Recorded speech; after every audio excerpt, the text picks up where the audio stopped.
All right, everybody, it is time. There has been so much anticipation, so much hype, so much nervousness, perhaps. But we are here with the November 17th update, 2020, big anniversary patch. Gonna go over the patch notes as per usual. I should know most of the stuff in here, but still, might be some surprises. I know a lot of the stuff was leaked, so maybe you'll know some of it too, but there might be some stuff that is different, or might be seeing new stuff. But still, I have not been reading this yet. I literally just woke up from a nap. But yep, we will now be going into the patch notes. So this is just stuff that they've been doing for the last year. So we got 19 of the 35 civs getting balance changes. Oh boy. Oh, hello, Dash. So, new game mode, Battle Royale. New seasonal event, naturally. New quick play functionality.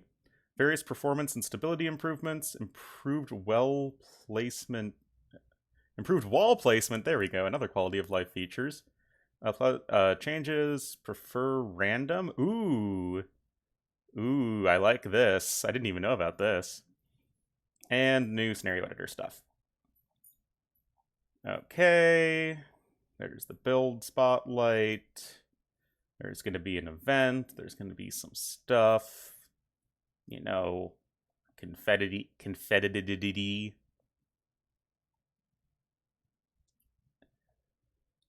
Okay, new multiplayer quick play.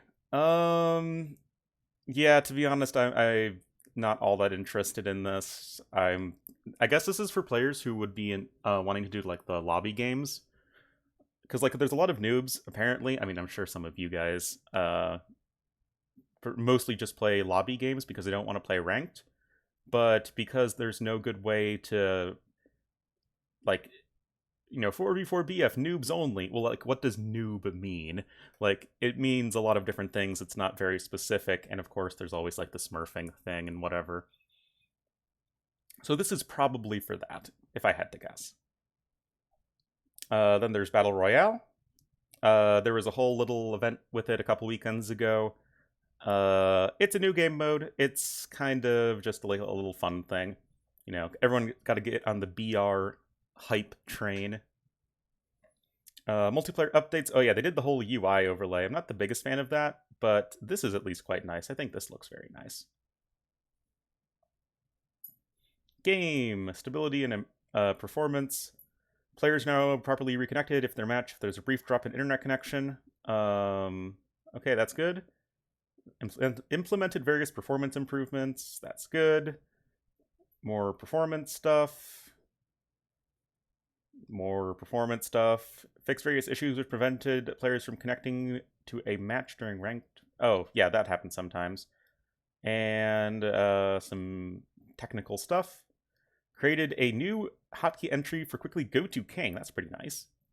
Created a new hotkey to select all trade units, select all visible military units. Huh, interesting.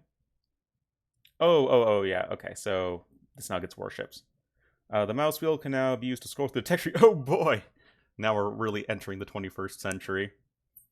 And rally points for enemy buildings no longer displayed on the minimap. Oh, I never saw that, but that's not good. The percentage numbers have been updated to represent their actual effect for the following bonuses. Ah, yeah, it's essentially all of the bonuses that were like do X faster, like Aztecs, military units created X% faster. That was like slightly off just with the way the wording works and how the math works. Like the Ethiopian archer bonus like said 15%, but it was actually more like plus 18%. That whole thing. So they just redid the wording to make it a little bit more clear. So none of these bonuses were changed, at least as far as I know, but it's just a matter of how they are worded. So don't freak out about that. Some audio fixes. Nice little artwork, by the way. Added a new setting. Double click to select all villagers. Okay. Improve the placement of walls, which will automatically employ angles to cover the shortest distance instead of defaulting to an L shape. I have no idea what that means. Hopefully you can still make walls how you want to. It's not like you're not gonna have to like fight the game. Well, we'll see. Fixed an issue where shift placing a wall could prevent some wall piece foundations from being added into the command queue. Okay. Fixed a rare issue where units tasked to patrol would on occasion continue attacking the wall instead. Okay.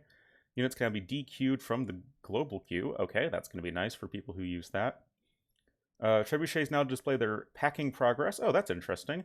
Monks and missionaries now display their faith below their health bar. Interesting. Monks and Monks King relics are no longer considered the same. Okay. Defensive buildings no longer prioritize enemy buildings over units. Hallelujah! Get ready for more trushes, guys, because towers attacking random houses as opposed to enemy units was so annoying. So now, trushing time is back. Town center and gate foundations are no longer removed from their assigned control groups once the buildings are fully constructed. Good. Dismounted conics now properly benefit from unit upgrades. That's also good. Attack move and patrol can now be issued with trebuchets included in the selected group. Trebuchets will neither patrol nor attack move, but will move along with the group. That's a nice little quality of life improvement. And Dash now, of course, wants to be going outside. Oh, of course, this is the life you live with a corgi. Oh well, but we gotta keep going. Auto Scout is disabled when the owning player resigns. That's pretty funny. Fix an issue where the Lithuanian relic bonus will not be properly calculated. Interesting. Fixed a rare issue where double-clicking a building, select all buildings of the type instead of only the visible buildings. Interesting. Fixed a rare legacy issue where stop command could leak onto buildings. Huh. Didn't know that was a thing. Fixed a rare legacy issue where fishing ships could collect land from farms after exhausting a nearby fish app. That's pretty funny. Fixed a rare legacy issue which could prevent purchases from market, despite having the resources to do so. That's good. Some changes to the campaigns. Art of War, that's just a bug. Wait, in Tariq 5, you can now get elite genitors. You used to not be able to do that. Oh yeah, the Yodi 1 thing was bugged, and with Bari 3, I think you could research bombard towers, but not make bombard towers, because the campaign takes place before gunpowder. So, yeah, that sounds all good. But here's the meat and potatoes, as I say, for the patch notes, the ones that you guys are the most interested in. That is going to be the balance changes. There are a lot of these, so buckle up, everybody. So, general. Wall, reduce the melee armor of wall foundations to 0. So this is going to be a nerf to walling in general. And increase the wall build time by 1 second. That is a double whammy. So wall foundations are going to be dropping like flies. Consider that palisade gates and, stone gates or whatever had no melee armor, or just armor in general, so they could be punched through really quickly. Same thing for walls. So this is a big nerf to quick walling. And because palisades now take 1 second longer per palisade, and palisades were already built in like 2 seconds or something like that. So this is actually a big nerf. Now, does this mean it's going to be really hard to wall and that you're not going to be seeing as much walling? Probably not. You're probably just going to be seeing walling faster. I think that this actually incentivizes you to wall more, like invest into walling more, like MBL style. Starting walls at like 4 or 5 minutes, because you still need to be walled. Like, it's still, I think, a very important thing, but now you just need to invest more into doing so. So maybe I'm wrong. Maybe there will just be less walling, but I wouldn't get your hopes up if you want to, go back to Hun War style. Anyway, increase the collision size multiply for elephant units to match that of other cavalry and ranged units. I have no idea what this means. Yeah, no idea. Battle elephants reduce the bonus damage to buildings from +7, +10 for elite, non-elite, to +4, +7. So that is a big nerf to elephants versus buildings. Now, they're still going to be strong anti-building units. I mean, they are elephants, right? But, not anything too wild. They're still going to be good. They're just not going to be not as good. Shock Shuttle Warrior are now granted +30 HP 2 attack and 2/2 armor in matches that begin in post-Imperial Age, so for DM, I guess. So now, if you're playing as Aztecs or Incas, and are against a civ that doesn't have heresy, you can now convert a stable and train Shokshotl warriors that are going to be a bit better. Oh boy, very exciting. Anyway, on to the civs. Aztecs reduce the number of bonus resources villagers can carry from +5 to +3. Oh, that's going to be a hefty nerf to their eco. We're going to have to see how this plays out. In fact, I might even be doing a video like showing off the differences. Not in this video, but I'll probably I'm at least thinking about making one where I just show off all these changes because there are so many of them. But regardless, that's going to be a big nerf to your eco. Aztecs are still going to be good, but just not quite as good. Eco-wise, it's definitely going to mean their farming rate's going to be slower than Khmer. Unless Khmer were also changed. But yeah. And Aztecs don't start with extra gold. Who cares? That's Empire Wars. No one plays that. Units. Jaguar Warrior. Training time reduced from 20 seconds to 12 seconds. Holy crap, that is a huge increase. Yeah, Jaguar Warriors, for like no reason whatsoever, trained way more slowly than like every other infantry unique unit. And this brings them much more in line with like all of the other infantry you use. So now you can actually field Jaguar Warriors if you're Aztecs and you're in a scenario where you need to be countering some infantry. It used to be just so hard to get the Jaguars out and running because, well, I mean, they train slowly. You have to train them from a castle. And so usually you would just switch into your own swordsman. But now you can actually go for your awesome Jaguar Warrior coolness. So Aztecs, a big nerf and a small buff. But Aztecs, I mean, they were the best civ in the game for ever and ever and ever, so they probably need it. They're still going to be good, don't worry. Bulgarians increased the rate at blacksmith's work from 50% to 80%. So this is actually something I advocated for. Surprised it actually found its way in there. I know Trirem also wanted it, but yeah, the Bulgarian blacksmith team bonus was worse than the Malian university team bonus. Like, they're kind of similar, right? You know, they're research-only buildings. But the Malian bonus was 80%, and the blacksmith bonus was only 50%.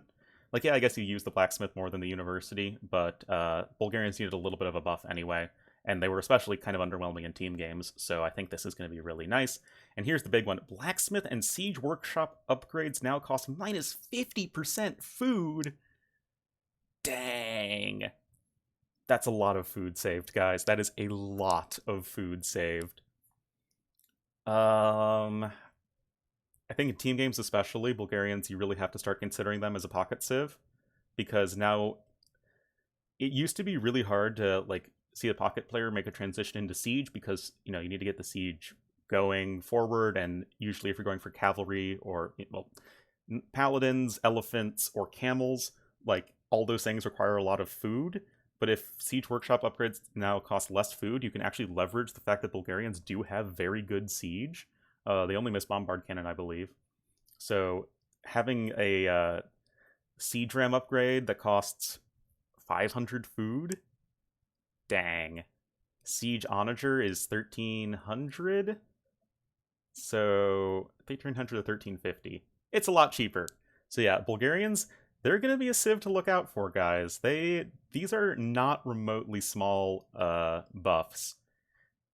They will still have the exact same problems they've always had because they don't have crossbowmen, nor do they really have a whole lot of an eco bonus. All of the, you know, blacksmith and siege workshop discounts are going to be very nice, but, you know, not really an eco bonus. You just have the cheaper town centers on stone, but that's not too big. But yeah, Bulgarians, a civ I'm going to be trying quite a lot and seeing how they will be performing going forward. Burmese. Arambai reload rate increased from 2 to 2.2. Double Castle Arambai, oh no! I mean, this unit was really overpowered, it needed a nerf. That said, Burmese are so reliant on the Arambai that I don't think the civ is going to be very good at all now. I think they're going to be, like, this is a very big nerf. I mean, that's, like, what, a 10% nerf to their fire rate? Like, one of the big advantages that Arambai had over Conquistadors, they had two advantages. One is that they cost wood instead of food, so they're a lot easier to mass because, you know, villagers cost food, Arambai then would cost wood, it's easier on your eco, blah, blah, blah. And two, they fire a lot faster. Conquistadors fire, I think, at 3.49. I think that's something around there is, like, standard for most gunpowder units, whereas Arambai fired at 2. and that's like reload time is like in between shots. It has nothing to do with frame delay. And 2 is like standard, like, you know, all your swordsmen, like scout cavalry and light cavalry, archers, cav archers, they all have a reload time of 2. So that's kind of like the default reload time. So now they actually have a slower than average reload time. That's just a big nerf to their DPS, and like they're still going to be fine. Like they're still going to be like okay, but honestly, I feel like the Civ was so reliant on Arambai being broken that they're just going to kind of fall into obscurity now, which is kind of unfortunate. I would have liked to have seen this, like maybe like a fire rate decrease, like a damage decrease, but an accuracy increase. I think I would have liked to have seen that sort of thing for the Arambai. Or at least if they're just going with a straight up nerf, I would have preferred another buff somewhere else in the Civ so that the Civ doesn't just kind of fall off. And I feel like Burmese are just going to kind of fall off because they're just too reliant, I think, on Arambai. It's not like Aztecs, which can kind of, you know, suffer the nerf and still keep chugging along. We'll see. Celts. The movement speed bonus for infantry units is now applied at the start of the Feudal Age, so no longer a speed boost in Dark Age for your militia. That's kind of weird how they phrased it, but that's really the upshot of it. So it means that their drush is more or less generic. Pretty big nerf. Celts used to just be going for drushes all the time. I mean, Celts are a very popular civ. I mean, Hoang definitely made them very, very popular. And the very powerful drush that would give the Celt player some space to get to Castle Age was definitely a big part of their strength. And this is now that their drush is more or less generic. I think you would still want to drush with the civ. There's still a civ that's going to be good to drush with. As even if like you have the militia, if they're surviving when you hit Feudal Age, then you know they'll get the speed bonus. But it's certainly not going to be anywhere near as good. And Celts are definitely going to be a little bit weaker on open maps because of it. Closed maps, you know, team games, they're still going to be pretty much exactly the same. But Celts, just a little bit of a nerf on open maps. Cumans with the chop kicks or kipchaks. They no longer have an instantaneous fire frame delay. Now they have 0.5 seconds, equivalent to the Mangudai. So I really don't like things that have 0 frame delay. I don't really think they really have much of a place in the game because it's just really unfun to play against. With that said, I feel like Kipchoks now don't really have a whole lot like to make them feel special. Like they just fire a bunch of arrows at once, but are otherwise just kind of generic, cheaper, weaker cav archers. And this might make them a lot less pretty to switch into later on, where I have argued that they are already a little underwhelming. But a lot of people really hated facing Kipchoks, and the thing with Kipchoks is that they were just so overbearing when you start with Kipchoks and then just snowball their numbers because they're so cheap. And if you just play Cumans in that like sort of one-dimensional play style, then yeah, they're really, really, really good. So definitely a nerf to the unit. Gonna make them a bit harder to micro, but still gonna be pretty easy to micro. Ethiopians, the Shotel Warrior, reduced the gold cost from 35 gold to 30 gold. Hallelujah. This unit was way too expensive for what it did, and definitely did need a little bit of, I think, a cost decrease buff. And I think Shotels will now be, I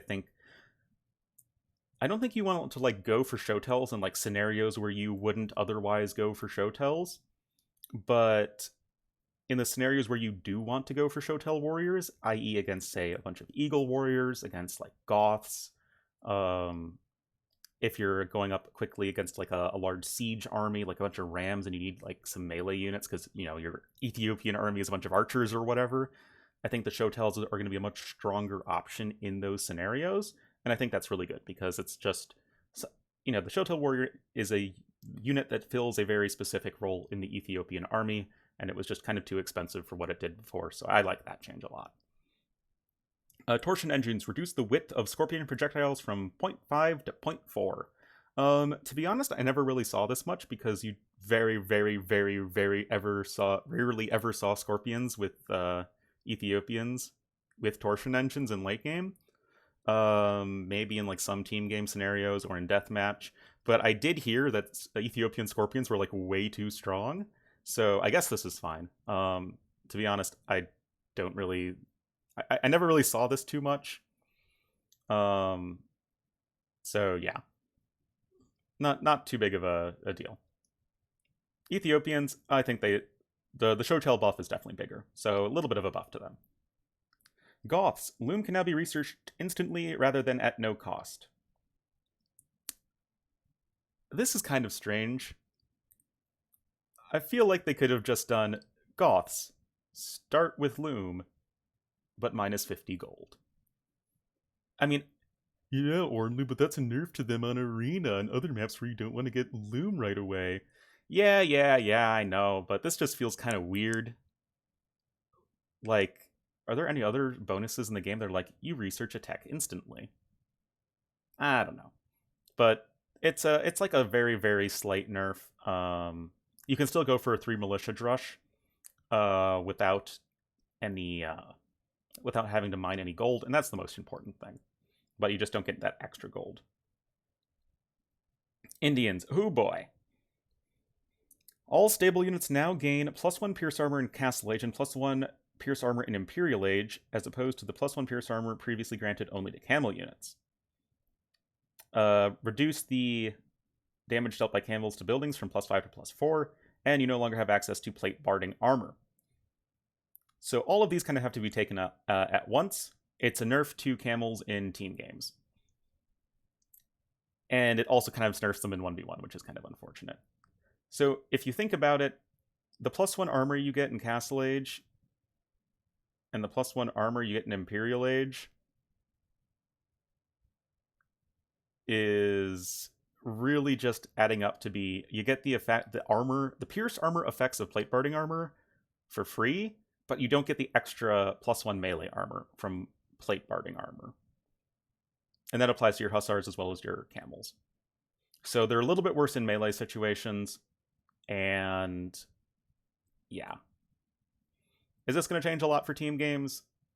Probably not. But it's going to make maybe infantry a bit better against them. I like the nerf on the camel bonus from +5 to +4. I honestly think this bonus should be changed because I think that it makes a unit good where it's not supposed to be good. Cough, cough, obsidian arrows, cough, cough, Saracen bonus. So, yeah, not a fan of this, but at least they're nerfing it. Indians are still probably going to be a top tier pick for team games, but maybe a little bit less so now. We'll have to see. Sultan's fiction issue where captured relics would generate 17% faster than the intended 10%. Oh, didn't know that was the thing. Well, now it's 10%. So yeah, definitely a bit of a nerf to Indians. I think it's a little unfortunate that the Civ is so weird because it's only good in Team Game Pocket and on maps with a bunch of shorefish. Those are the only times you ever see Indians picked.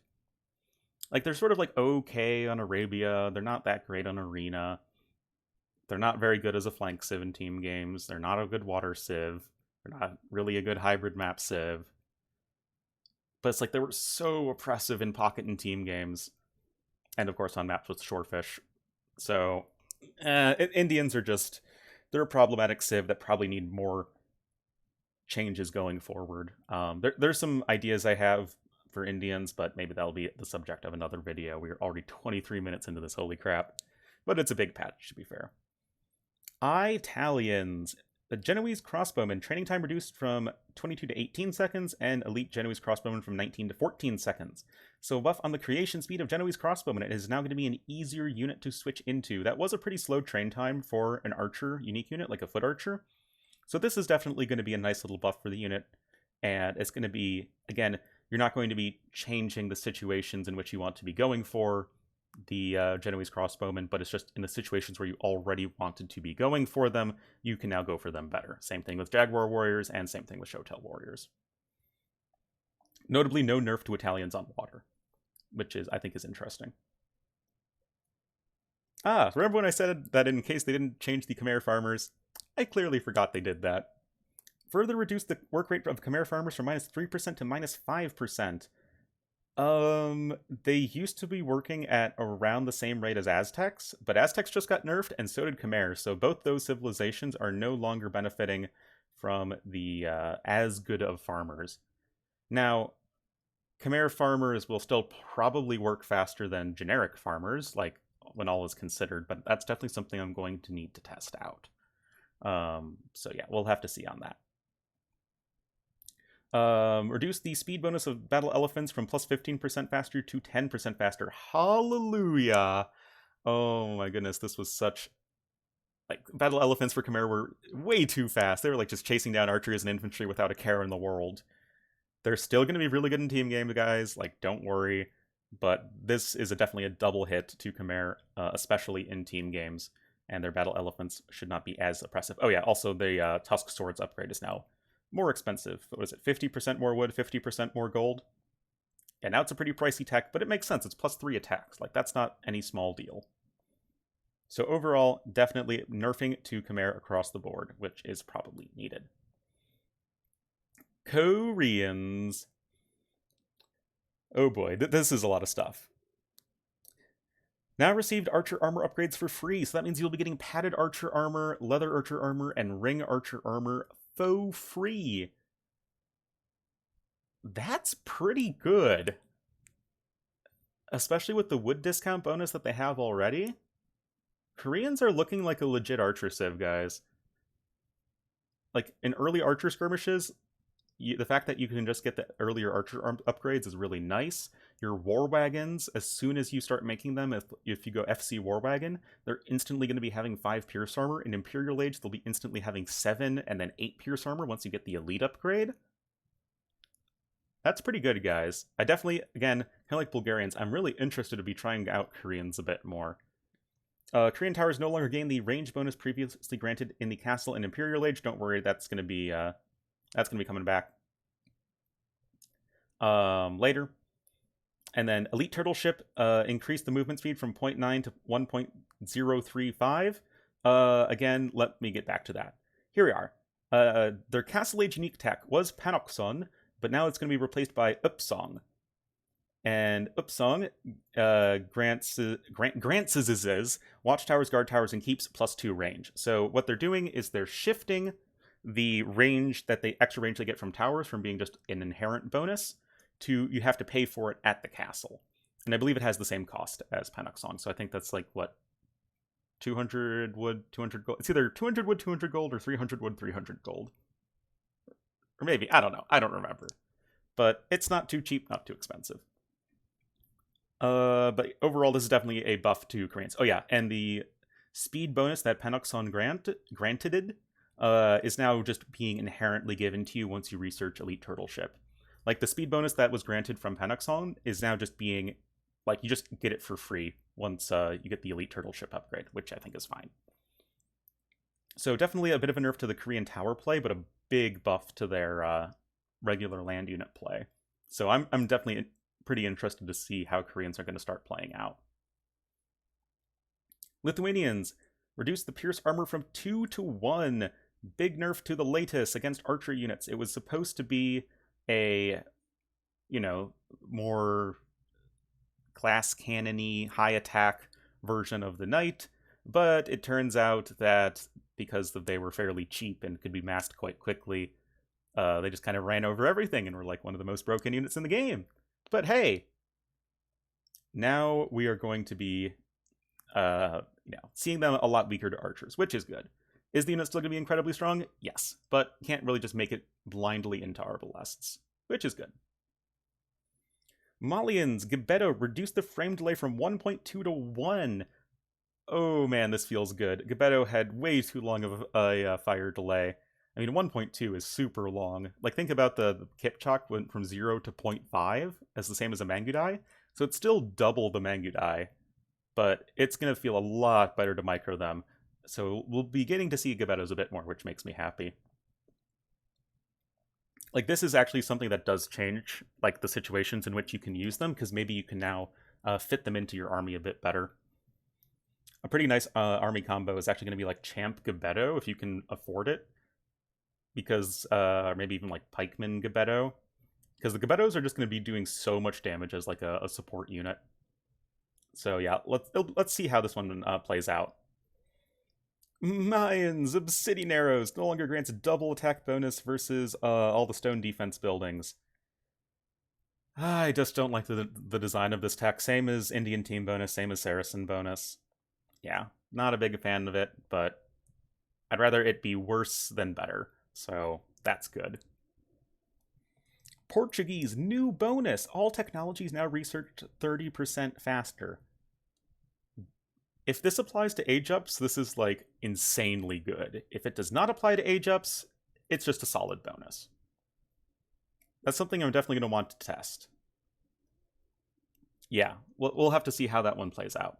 But it's just a good little bonus to the Civ. The Civ just lacked bonuses because if you're not building Fetorias, which you're not most of the time, and playing like a 1v1 land map of any type, you had one bonus, which was the gold discount for your units, which is nice, but it's like that's all they had.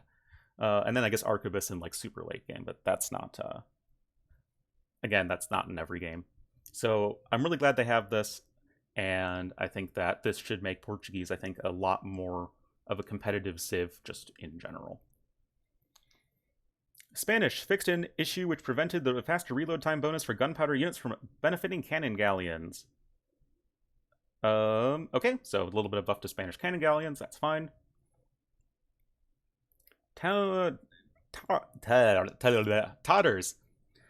Town centers will now spawn 2 sheep upon reaching the feudal age, and newly constructed town centers will thereafter spawn with 2 sheep upon completion. This is kind of weird. This is a weird bonus, but okay. You're getting 2 sheep for free whenever you build a town center, as well as getting 2 extra sheep when you hit feudal age.